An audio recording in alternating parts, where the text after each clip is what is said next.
Hello दोस्तों, welcome back to back benchers. I am Ritesh. पिछली दो क्लासेस में हमने बात की राजस्थान की लोकेशन, एक्सटेंशन और राजस्थान की बाउंड्रीज के बारे में। आज हम आगे बढ़ते हुए राजस्थान के जो भौतिक विभाजन है यानी राजस्थान का फिजिकल डिवीजन उसके बारे में बात करेंगे। ठीक है दोस्तों, सबसे पहले Rajasthan has been divided in four physical divisions यानी चार भौतिक प्रदेशों में राजस्थान को बांटा गया है। अब देखिए, सबसे पहले on the basis of relief features and on the basis of climate. देखिए, जब भी हम किसी भी चीज़ का डिवीज़न करते हैं यानी उसका विभाजन करते हैं, ठीक है ना, तो हम किसी न किसी आधार पर करते हैं, कोई क्राइटेरिया होता है। तो राजस्थान को जिन चार फिजिकल डिविजन्स में बांटा गया है उनका जो क्राइटेरिया है वो क्या क्या है? On the basis of relief features.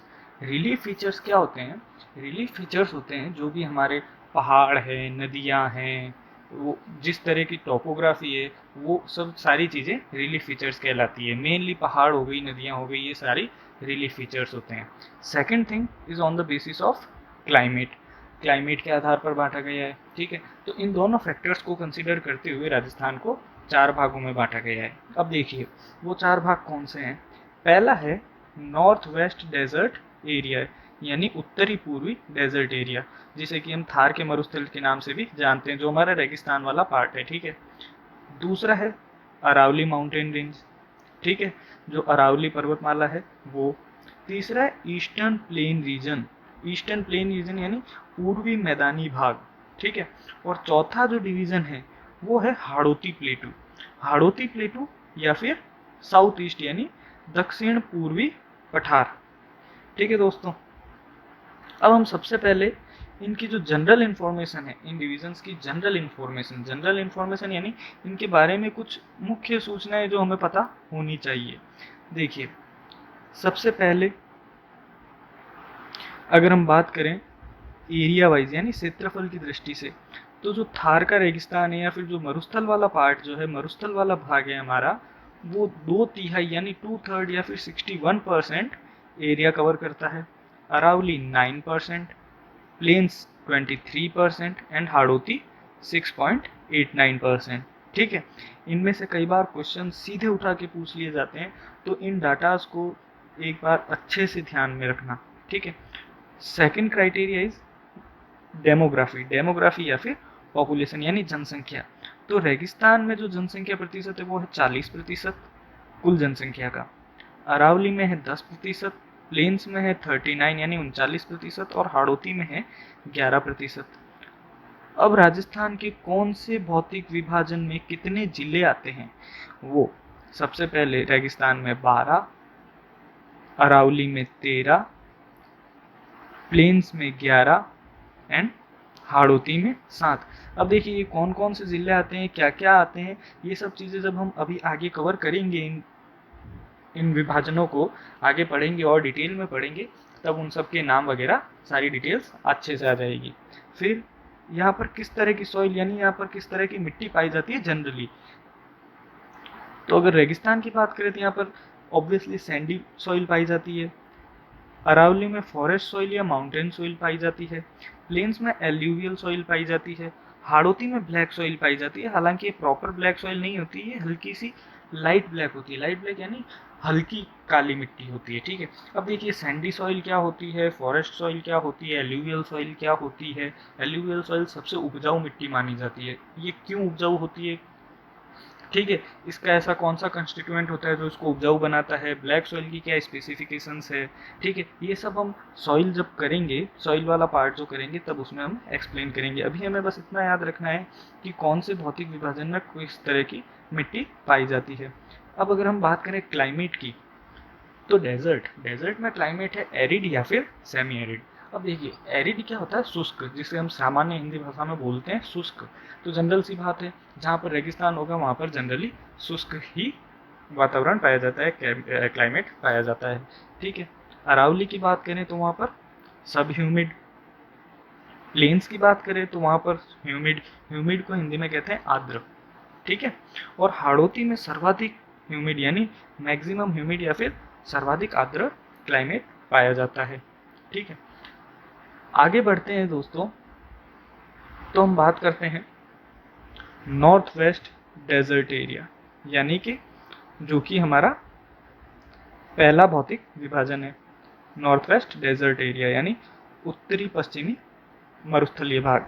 इसका जो फॉर्मेशन पीरियड यानी इसका जो निर्माण काल माना जाता है वो टर्सरी पीरियड और क्वाटरनरी या फिर प्लीस्टोसीन, टर्सरी पीरियड या फिर क्वाटरनरी, इन दोनों पीरियड्स को राजस्थान के मरुस्थलीय भाग का फॉर्मेशन पीरियड यानी निर्माण काल माना जाता है, और क्वाटरनरी पीरियड को प्लीस्टोसीन पीरियड भी कहा जाता है। ये चीज़ आप ध्यान रखिएगा, प्लीस्टोसीन।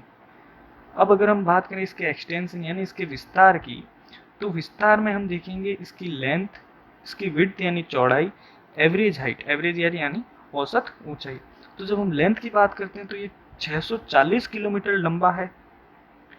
विड्थ की बात करें यानी चौड़ाई, तो ये 300 किलोमीटर चौड़ा है।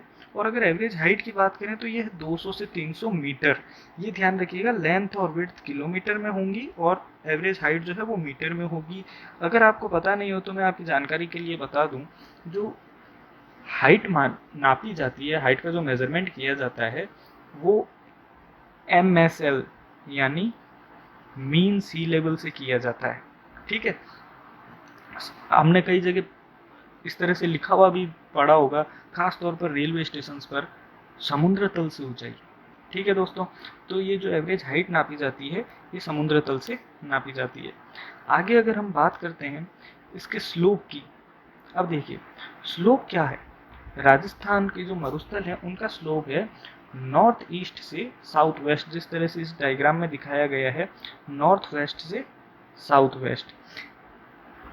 दोस्तों ये डिपेंड करता है विंड्स पर, विंड्स प्लस जो नदी का जो बहाव होता है, जिस तरफ नदी बहती है वो उस तरफ कटाव करते हुए जाती है। तो इस तरह से जो मेन नदी है राजस्थान की, लूनी नदी, जो कि हमारे रेगिस्तानीय भाग से बहती है, एकमात्र नदी, उसका जो स्लोप है वो भी नॉर्थ ईस्ट से साउथ वेस्ट है। इसीलिए हमारे जो रेगिस्तान वाला पार्ट है उसका स्लोप है नॉर्थ ईस्ट से साउथ वेस्ट, नॉर्थ ईस्ट यानी उत्तरी पूर्वी से दक्षिणी पश्चिमी तरफ। ठीक है, अब आगे देखिए, desert is further divided into 2 parts. जो रेगिस्तान है वो आगे 2 और भागों में बांटा गया है। सबसे पहले arid desert and second is semi arid desert. Arid desert में 0 से 25 सेंटीमीटर जो दोस्तों लिखा हुआ है ये है आइसो हाइट। एरिड यानी शुष्क, सेमी एरिड यानी जो थोड़ा सा कम शुष्क हो, अर्ध शुष्क जिसको हम कह सकते हैं शुद्ध हिंदी में, अर्ध शुष्क। ठीक है, अब इसमें ये जो 0 से 25 सेंटीमीटर और 25 से 50 सेंटीमीटर लिखा हुआ है, ये लिखा हुआ है यहाँ पर रेनफॉल यानी यहाँ पर वर्षा का वितरण। 0 से 25 सेंटीमीटर होता है एरिड डेजर्ट यानी शुष्क मरुस्थल में, और सेमी एरिड यानी अर्ध शुष्क मरुस्थल में है 25 से 50 सेंटीमीटर। देखिए दोस्तों, याद रखिएगा, length kilometre, width kilometre, height metre and rainfall in centimetres. अब देखिए एक इम्पॉर्टेंट लाइन मैं आपको बता रहा हूँ, ये क्वेश्चन आ चुका है पहले भी। 25 centimetre isohyet line divides desert in 2 parts. देखिए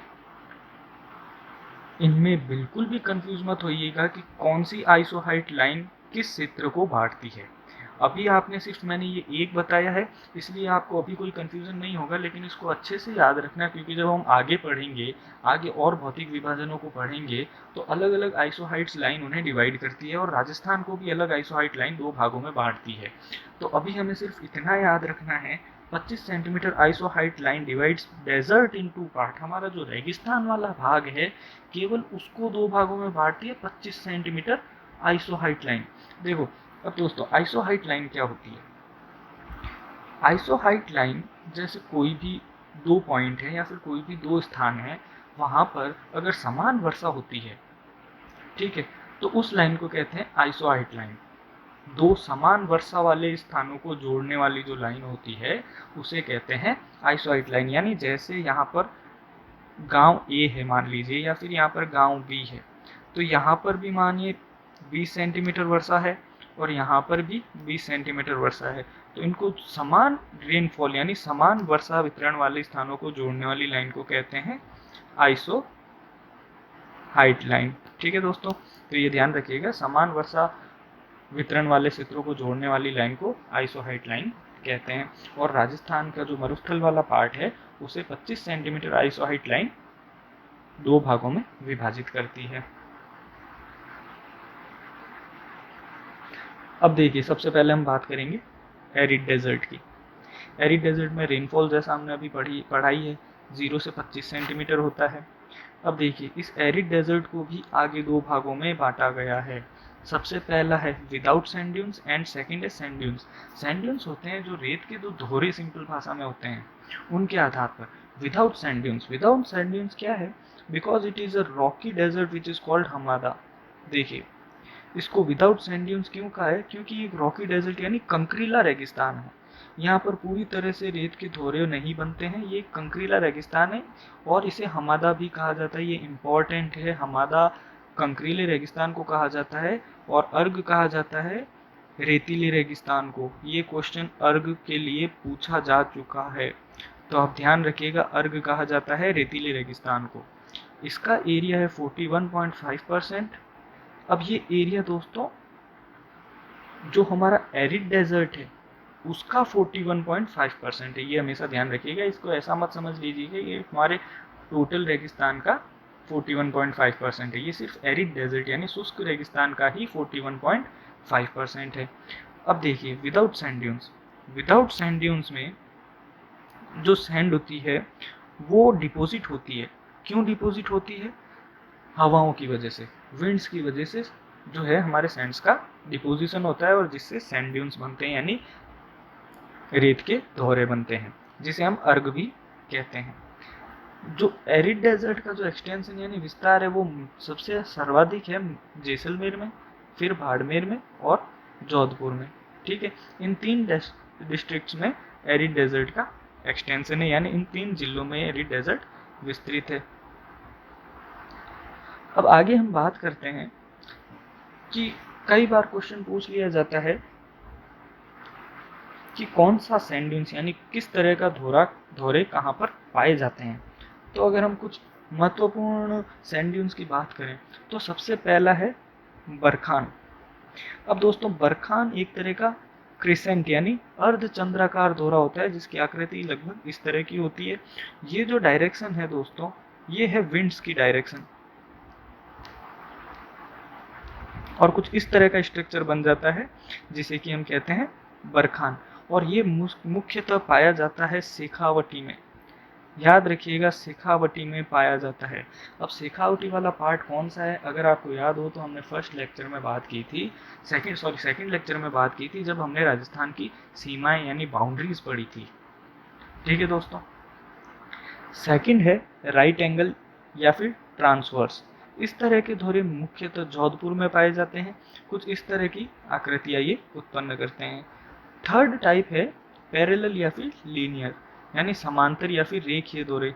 ये बिल्कुल सिंपल धोरे होते हैं जिनकी आकृति कुछ इस तरह की होती है। एक होते हैं स्टार शेप्ड धोरे। स्टार शेप्ड सैंड ड्यून्स दोस्तों कुछ इस तरह के होते हैं। ठीक है, ये मुख्यतः जैसलमेर और सूरतगढ़ जो कि श्री गंगानगर में स्थित है, वहां पर सर्वाधिक पाए जाते हैं, जैसलमेर और सूरतगढ़। अब देखिए, पैराबोलिक क्या होते हैं, इसको थोड़ा सा समझिएगा। पैराबोलिक क्या होते हैं? It is opposition of barchan. Opposition of barchan यानी बरखान के धोरों में हमने बात की कि हवाएं कुछ इस तरह से आती है, जबकि जब हम पैराबोलिक सैंड ड्यून्स की बात करें तो वहां पर हवाएं कुछ इस तरह से आती है। तो जब इस ऑपोजिट साइड से हवाएं आती है तो पैराबोलिक सैंड ड्यून्स का निर्माण करती है और वो कुछ इस तरह से होता है।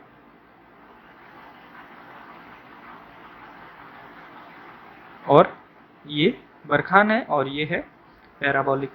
अब देखिए दोस्तों, ये दोनों ही क्वेश्चन पूछे गए हैं, इसलिए मैंने इन दोनों पर स्टार मार्क कर दिया है। मैक्सिमम सैंड ड्यून्स जो पाए जाते हैं वो पाए जाते हैं जैसलमेर में, यानी सर्वाधिक धोरे पाए जाते हैं जैसलमेर में। लेकिन maximum sand dunes of all type यानी हर तरह के धोरे, यानी वहाँ पर बरखान भी ज़्यादा है, ट्रांसवर्स भी ज़्यादा है, पैरेलल भी ज़्यादा है, स्टार शेप्ड भी ज़्यादा है, पैराबोलिक भी ज़्यादा है, तो सभी धोरों की जो सर्वाधिक संख्या है वो पाई जाती है जोधपुर में। अगर आपके पास क्वेश्चन इस तरह से आता है कि सभी प्रकार के सैंड ड्यून सर्वाधिक कहाँ पाए जाते हैं, तो उसका आंसर होगा जोधपुर। यदि आपको ये पूछा जाता है कि सर्वाधिक सैंड ड्यून्स कहाँ पाए जाते हैं, केवल सर्वाधिक सैंड ड्यून्स के बारे में पूछे, तो जैसलमेर। ठीक है ना दोस्तों, ये ध्यान रखिएगा, ये क्वेश्चन आ भी चुके हैं। ठीक है दोस्तों, तो आज हम इतना ही करेंगे। आज हमने किया है नॉर्थ वेस्ट डेजर्ट एरिया।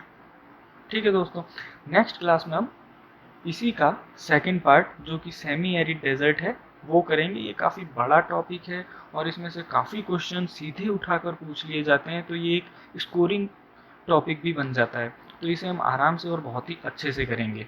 ठीक है, अब हमने जो पहली क्लास और दूसरी क्लास में किया, अगर आपको याद हो तो हमने पहली क्लास में लोकेशन एंड एक्सटेंशन यानी राजस्थान की स्थिति और विस्तार के बारे में बात की थी, और दूसरे लेक्चर में हमने बात की थी राजस्थान की सीमाएं यानी बाउंड्रीज के बारे में। तो अगर आपने अच्छे से लेक्चर देखे हो तो मैं आपको 2 क्वेश्चन दूंगा दोनों ही लेक्चर पर, आप मुझे उनका आंसर बताइएगा। How much percentage of the total land mass area of the India is in Rajasthan. इसको मैं हिंदी में आपको एक्सप्लेन कर देता हूँ। राजस्थान भारत का कितना प्रतिशत भूभाग जो है वो कवर करता है, यानी कितने प्रतिशत क्षेत्रफल भारत का राजस्थान कवर करता है। Option A, B, C and D है। ये क्वेश्चन राजस्थान आरपीएससी आरएस 2016 में पूछा गया है, जो भी लास्ट एग्जाम हुआ था, शायद लास्ट से लास्ट जो 2016 में हुआ था, उसके बाद 2018 में भी हो चुका है। ठीक है, अगला क्वेश्चन है the second largest district of the Rajasthan. ये आरएस 2003 में पूछा गया है। ऑप्शन है अजमेर, जैसलमेर, बाड़मेर एंड ये बीकानेर है। ठीक है दोस्तों, तो इन दोनों ही क्वेश्चंस के जो आंसर हैं वो आप हमें कमेंट करके बताइएगा। अगर आपको अच्छा लगे लेक्चर तो इसको प्लीज़ लाइक करें, शेयर करें, सब्सक्राइब करें, और अगर आपको कोई रिव्यू देना है तो उसके लिए भी आप हमें कमेंट करके बता सकते हैं। दोस्तों, हमने जो भी लेक्चर्स अभी तक किए हैं और इस लेक्चर्स को मिलाकर अगर आपको इनके नोट्स की ये पीडीएफ चाहिए तो नीचे दिए गए हमारे जो टेलीग्राम का लिंक है आप वहाँ पर ज्वाइन कर सकते हैं। वहाँ पर आपको इन लेक्चर्स की पीडीएफ इजीली अवेलेबल हो जाएगी। ठीक है दोस्तों, थैंक यू सो मच।